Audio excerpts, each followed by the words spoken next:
AI is obviously a huge hot topic, kind of buzzword in our industry right now.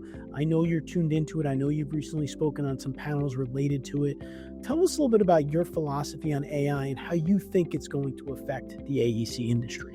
From our perspective, we are engineers and architects, we're designers. We are not software developers. I learned early on that people should stick to what they're good at. We are not software developers. So from a technology perspective, we'll take off-the-shelf products that are available that people develop, and then we have our in-house programmers that will fine-tune or get multiple different off-the-shelf products to talk to each other to give us that competitive advantage using those off-the-shelf products. Well, the same kind of thing goes with AI. People say, well, you got to characterize yourself as an industry. Where are you as it relates to AI?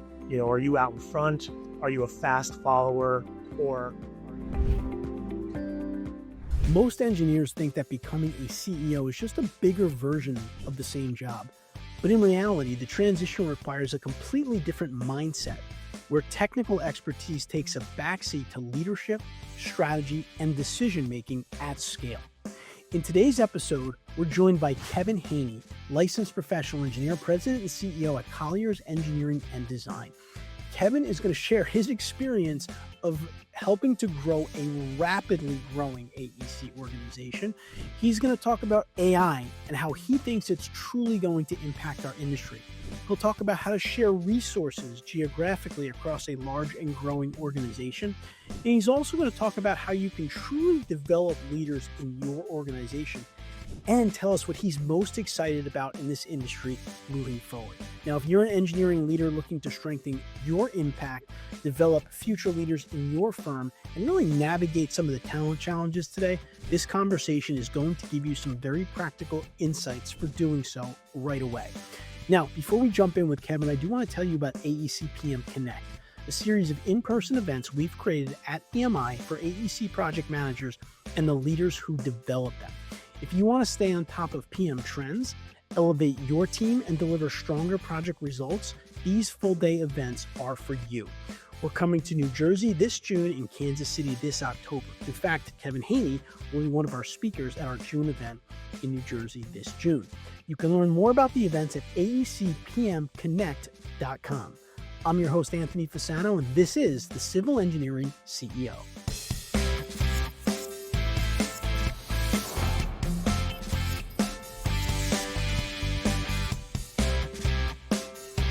I'd like to welcome our guest onto the show for today. Kevin Haney is a licensed professional engineer. He is the president and CEO at Colliers Engineering and Design. Kevin, welcome to the Civil Engineering CEO. Thanks, Anthony. Happy to be here.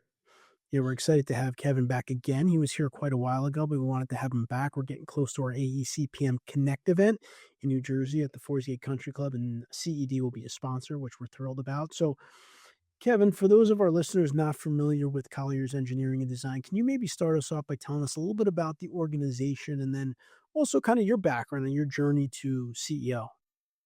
Sure. So as it stands right now, Colliers Engineering and Design, we are about a 3,500 person multidiscipline engineering and architecture company all throughout the country in about 85 offices. It's been a pretty unbelievable journey. We joined with Colliers to start this engineering business under that public umbrella of Colliers about almost 6 years ago now. Over those 6 years, we went from 1,100 people to 3,500 people. So it's been a crazy ride, right? It's pretty remarkable. It's a 30% CAGR the past 6 years, a lot to handle, a lot of changes, a lot of growth, a lot of opportunity. So it's been really fun. And we continue to keep growing, looking for acquisitions, to conquer the country as fast as possible. That's the strategy and that's the strategic plan, I guess. So it's been really good. From as far as how I got here, I guess early on when I first became an engineer, I was definitely found myself, from staying in front of the CAD machine and doing engineering design work versus dealing with people and doing hearings and communicating and presenting. I definitely found myself being more geared towards the people side of the business versus just the technical engineering side of the business. And so just throughout my career, I've always been on the the people or business development or the communication side of things and staff development and mentoring and one thing led to another and virtually almost every step of my career I've always been in a leadership management role. And 13 years ago, I decided to come over to Macer Consulting to take over for Richard Macer as his successor, and started out as a COO for them, and went from 300 people to 1,100 people in 7 years. Became CEO, then joined Colliers, and then 6 years later, now we're 3,500 people, and just keep rolling. So that's Wow. the simplistic version of what happened with my career. Yeah, and I'm glad you gave us kind of the insight there as to, wanting to kind of interact with people. I think that that's something that for us as engineers, I think a lot of people get pushed down the quote unquote management track. And I think what companies don't do a good job at is showing that there are multiple paths, right? Because at the end of the day, we need really skilled technical professionals at the highest level of our organizations, just as we need project managers and leaders in our organizations. And I think that sometimes you get people that get on one track or the other because they think it's the only way to go and the only way to grow. And I think Kevin's point about, you kind of have to feel or have that ability to interact with people, lead people is what you need that. I mean, you can learn some of that for sure, but there are just some professionals in our field that are really good at the technical work and we need them in those fields. So I think it's important for a firm, Kevin, to give people those pathways. Absolutely. Early on in my career, I made that mistake from a standpoint where I assumed an individual just wanted to become a manager and manage the people and manage projects and manage clients. I just Right. assumed assumed this, right? So I was trying to, to bang this square peg in a round hole. And, Hmm. you know, after a lengthy time of trying to force this individual into the path that I thought everybody wanted to do, he finally came to the realization, he's like, Kevin, I don't want to do that. I'm like, "What do you mean you don't want it?" He's like, "No, I just wanna be an engineer. I'm really happy being an engineer, sitting behind the design and just designing and so on." And I was like, "Huh, I never actually thought to ask that question." Um, so, yeah, most of the things I've learned is by making mistakes, but you're absolutely right. You need to, um, identify, first of all, ask those individuals what they want to do, Right. right? And then you have to balance out what their propensity or what their skill sets are, as long as that aligns with what they want to do. But you're absolutely right. You need to have people at all levels. You need the designers, the managers, the leaders, the business development people, the business side of things. You need people at every one of those levels. And recognizing that and providing that same career opportunity is really a secret to the success of that entity, of that business. Yeah. And for those of you listening, I know CED does this because we've done some work with them. They have career pathways, but that's something you can do at your company. You can have some really good, clear career pathways for your different organizations or roles that can provide the clarity for people to say, "Hey, are you interested in this or maybe this?" And if so, we can help you develop the certain skill sets that you need for one path or the other. So that's something you can really think about in your organization. So Kevin, we're going to jump into some topics here. I want to start with AI. AI is obviously a huge hot topic, kind of buzzword in our industry right now. I know you're tuned into it. I know you've recently spoken on some panels related to it. Tell us a little bit about your philosophy on AI and how you think it's going to affect the AEC industry.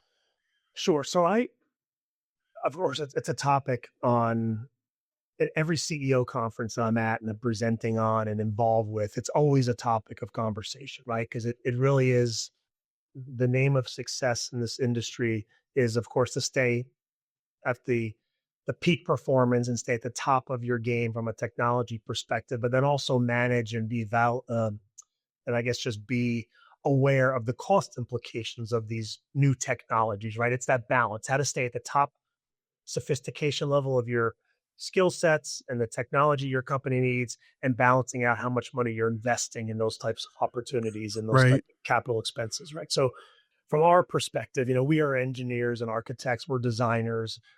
We are not software developers, right? So I learned early on that people should stick to what they're good at. So we're engineers and architects and designers, and we are good at doing just that. We are not software developers. So early on in this business, we've taken the approach that we will use off the shelf products from a technology perspective. We'll take Sure. off the shelf products that are available for that people develop, and then we have our in-house programmers that will fine tune or get multiple different off the shelf products to talk to each other to give us that competitive advantage using those off the shelf products. Well, the same kind of thing goes with AI. Right? People say, well, you got to characterize yourself as an industry. Where are you as it relates to AI? Are you out in front? Are you a fast follower? Or are you, a drag along? And I'd like to say we are a fast follower. For the most part, we're a fast follower, right? We're aware of the technologies that are out there. We're actually investing in developing some of our own AI technologies, but not from a design perspective. I feel that, the Bentleys and Autodesk and the design software developers, they're the ones that are investing multiple millions and millions of dollars investing in their product to get it to that level. I don't have the ability nor the checkbook to invest millions of dollars a year to keep capitalizing on that because you're never getting away from those types of design software, in my opinion. Right. So Right. my feeling is let the design software companies invest those monies, develop their technology in their programs that we're paying a small fortune for, and we'll utilize and capitalize on their investment from an AI perspective, as it relates to design. From my perspective and CED's perspective, we are investing in AI and utilizing AI on I'll call it more the administrative side of our business. Yep. How do we get our engineers and architects and designers focused on doing engineering, architecture, and designing, and not on the administrative side of doing their jobs? Developing reports and proposals and deliverables that are repetitive in nature. So that's where I see AI being effective for our organization, and actually not just ours. I think in most of my fellow engineering and architecture companies, is really being able to utilize the AI to decrease the time spent on the administrative side of doing our business and doing our jobs. That's really what we're focused on. We've developed some technologies that are proprietary to us. At least they are this week. Who knows, by next week, somebody else might be developing that also, right? It's changing so fast. We've invested, say, for instance, this past year in 2025, we invested close to $500,000 in developing these new workflows for us. Again, from a report preparation, from a proposal preparation, from these repetitive aspects that's something that took, 6 or 8 hours gets done in minutes, which gets you to, 70 to 80% of a deliverable. And then you spend an hour and a half or 2 hours getting from that 70 to the 100 percentile. So it's really that type of stuff. So Yeah. I really see that's where the industry's going.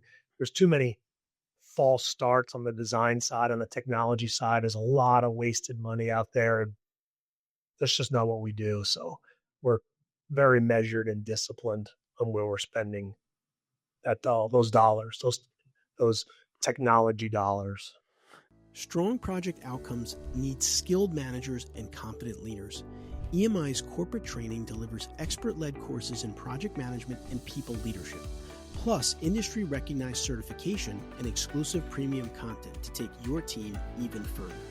Elevate your team's leadership capabilities today. Visit engineeringmanagementinstitute.org and click on corporate training. Yeah, I love that. I mean, I totally agree with what you're saying in that you don't know what you don't know and keep the main thing, right? Which is Yeah. architecture, engineering, and design is what we do. And the Bentleys of the world are going to give us the programs to do it. And if there's AI that's going to make the program faster, well, guess what? They're going to make it faster, right?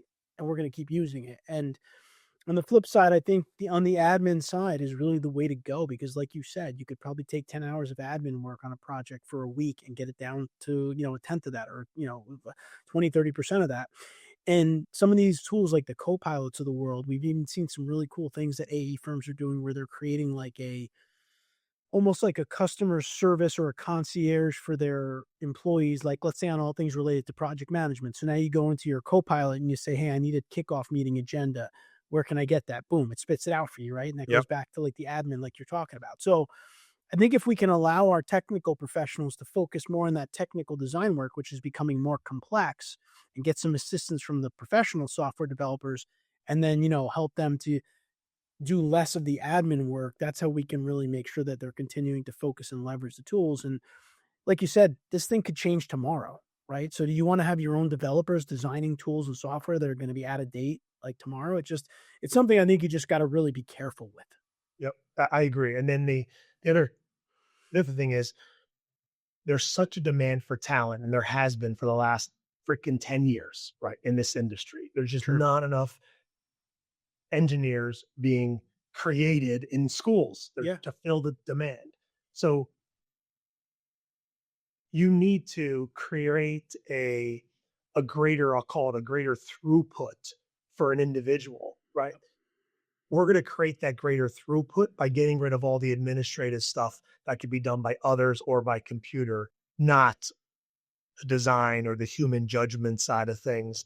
Because anytime you think that you're making a headway in a certain area, there's always somebody out there quicker, faster, better who has more money than you do to invest in those things, right? We're not going to try to compete with Microsoft and Copilot. It's just crazy, right? So Yeah. even some of these larger firms, some of these ginormous firms where they're actually out there buying technology companies to develop to give them a better leg up.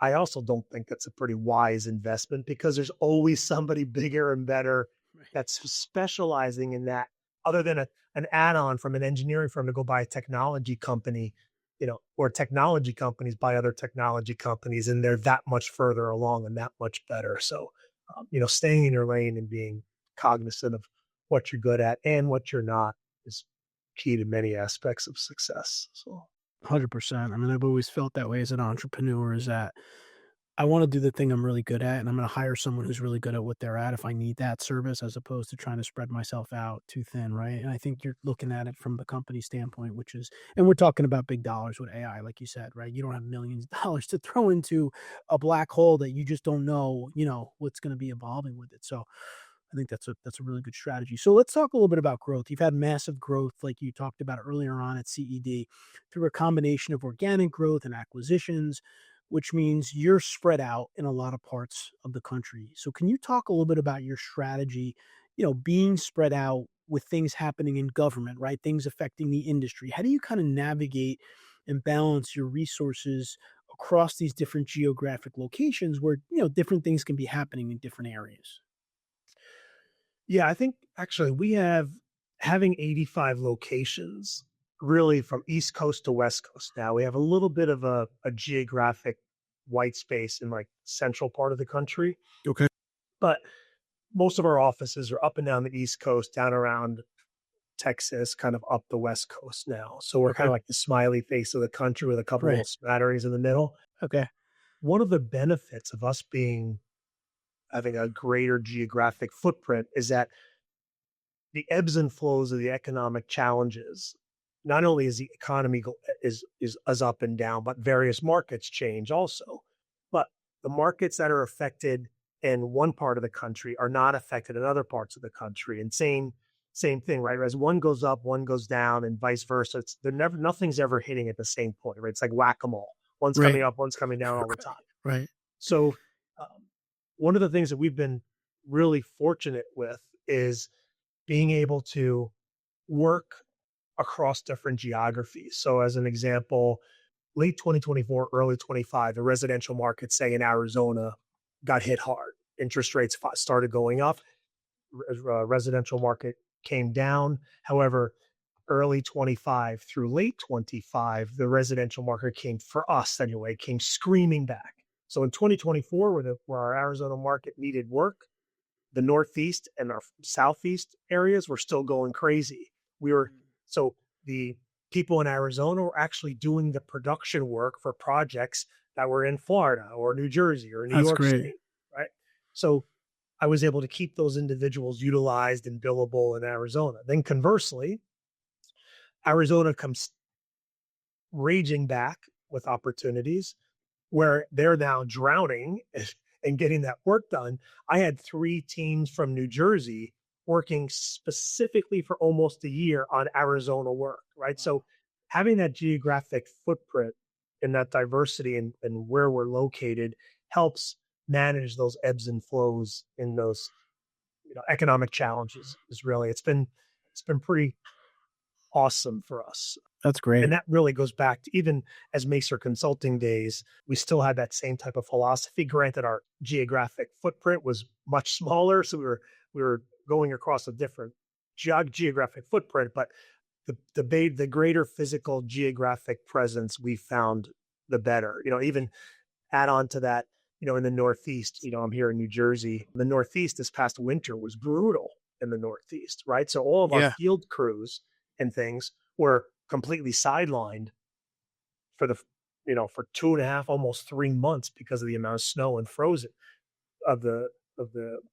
geography. Well, now we have the ability to ship people to Florida and Texas and Colorado and Yeah. Southern California, Wow. right, to get these big projects done. Now, granted, am I as profitable by shifting people around? No, but I'm able to keep those people employed, keep them Sure. getting paychecks and maybe not make quite as much money, but still be profitable. And now I have them as now the weather's changed here in the Northeast. Now now the Northeast is going gangbusters again, right? Because the weather's broke. So uh, it's Hmm. really been a very good sustainable model for us throughout the That, country. that's interesting. And the one thing I'll say about that is as you explain that, someone might step back and say, well, that's great. Like I think the whack-a-mole analogy is a good one, right? Like this is going, this isn't going. But I think I would have to say that just because someone has so many locations, I think what you just described, you made it sound simple, but I'm sure managing that, right? And managing your resources is a complex Oh yeah, yeah. Right. process, right? So I think a big part of being successful with your location spread out is having the team in place or the right resources to be able to manage and spread those resources around as the tides change, which I would imagine it sounds like you're a part of that process, but it sounds like that's very important for a company that's spread out. Yeah, it does. You're right. So two things. Number one, it requires even greater communication because Yeah. now you're not just communicating among disciplines in a geography. Now you're communicating among disciplines in multiple geographies, right? So that requires greater communication and the technology requirements to be able to share that work Right. from Right. one to the other. So um, you're right. It does sound easy. It's not.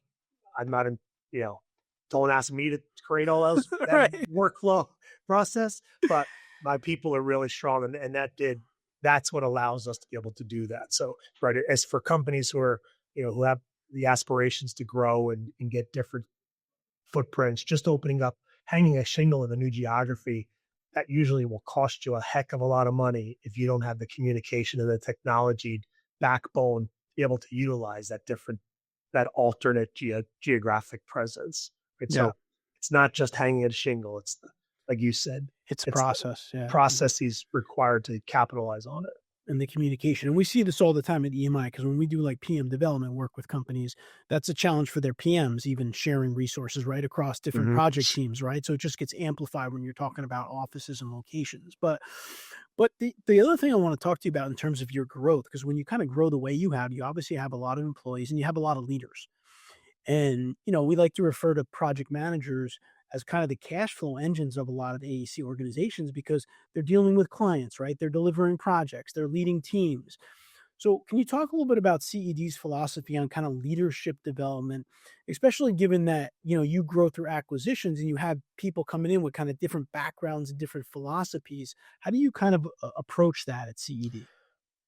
So we invest a significant amount of money in leadership training, right? From outside courses to outside consultants like your company coming in Mm, and helping yeah. develop project managers to having formal offsites in various geographies throughout the country where we will fly in 200 people to one geography to have a training for 2 days, um, and focus more on the people development side, the soft skill sides of project management, because that's the hardest thing for most, at least Yes. for me as an engineer, that's the hardest thing for people to learn is the people side of that.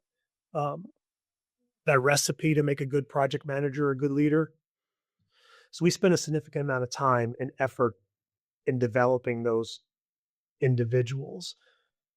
Um, the challenge is making sure that we capitalize on that training and capitalize on Mm. the return on that investment, right? So you just can't Yes. send somebody to a training and then expect them to catch on, right? They're not going to just learn it by listening to something once or twice. You've got to have the training, and you have to have the mentorship relationships back, say back at home, back in the offices, Yep. to make sure that you're then capitalizing on those skill sets that you just were taught or learned about, or certain nuances that you may have learned about. So it's continual follow-up. A lot of companies say, "Oh, we invest a lot in our people and we send them away to training." The boot Okay, camps. yeah, the boot camps. Well, what Yeah. the hell did you do after that? Like, Right. it Right. just Right. went in. You just wasted a bunch of money, because now when they had a good time, they met a bunch of people, and then they went back to their same old habits. So it's really that investing in the people and then making sure the mechanisms are placed for the follow-up, repetitive aspects of those Yeah. learnings. I think that's great. And what you reminded me of when you said that was when you talked earlier about your approach to AI and like your strategy and how you're measured. I think when it comes to learning and development, we need to be just as strategic, right? We have these conversations all the time with firms. In fact, working with your team there, right? The training, quote unquote, is one piece of someone's development, right? They have to go to a class, they have to learn something, but how are they going to apply it back on their projects? Like you said, one of my favorite words is where's the mentoring going to come from, right? Most project managers you talk to that are great will tell you that I had a great mentor in my career that taught me a lot of this stuff kind of on the job, et cetera, et cetera. So I think the takeaway for me from that, and hopefully for those of you listening, is it's not as simple as a boot camp, check the box, PDH type webinar situation if you really want to develop leaders. It's about having a really good learning strategy that combines, yes, some training, but also, you know, transferring it back to the job, as we like to say at EMI, because at the end of the day, to Kevin's point, there's an ROI for everything in business.